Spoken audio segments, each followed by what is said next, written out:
You're listening to the New York Sports Show, the #1 all New York sports podcast. Hosted by Dominic Konareski. At some point, we are all told that we can no longer play the children's game. Some of us are told at age 18, others are told at age 40. But we're all told. Now, does someone actually have to tell Brett Gardner? Or should he stay in baseball? Fact is, Brett Gardner's stats has been declining massively, especially over the past 3 seasons. Now, overall though, Brett Gardner, he still continues to get on base.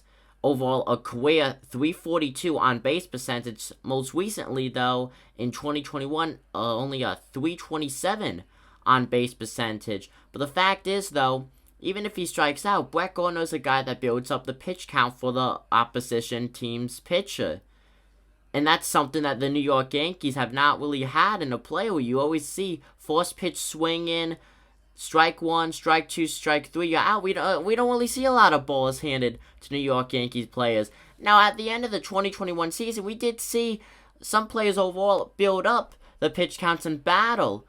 But we have had Brett Gardner doing that since his 2008 season. He's the longest lasting Yankee, last Yankee from the 09 World Series win. He's an experienced veteran that could 100% show these youngsters a thing or two. Now, Brett Gardner, I don't think he's ever going to announce retirement. If the Yankees choose not to bring him back for the 2022 MLB season, he'll most likely be an unsigned free agent unless he's able to get on a rebuilding team, for example, the Miami Marlins. Brett Gardner, the fact that he played 140 games is something that no one in baseball expected, and that is due to injuries. And that's another thing, Brett Gardner never gets injured. Heck, I would want Brett Gardner on my baseball team just due to the fact that he always stays healthy.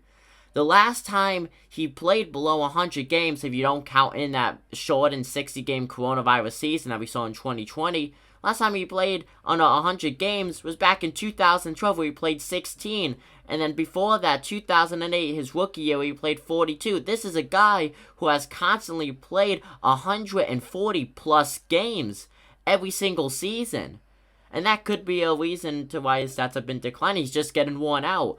A 14-year MLB career is something that you gotta brag about. He has been in the MLB for a very, very long time. He has seen a lot of changes in the MLB, and he has adjusted to those changes.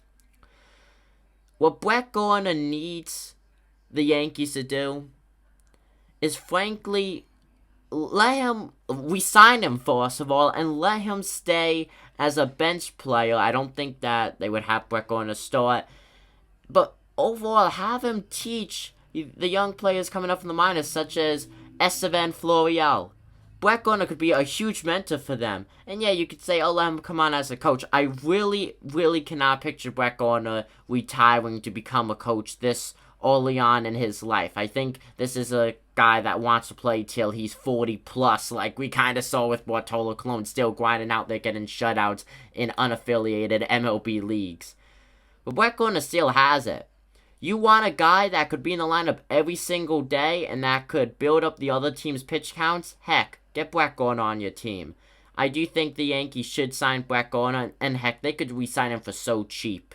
With all the money they spend on players, Brett Gardner is nothing to the Yankees. But the biggest question is, though, will they have that roster space? Let me remind you, Aaron Hicks is coming back. If anything, roster space would be the biggest thing keeping the Yankees from getting back number 11, Brett Gardner.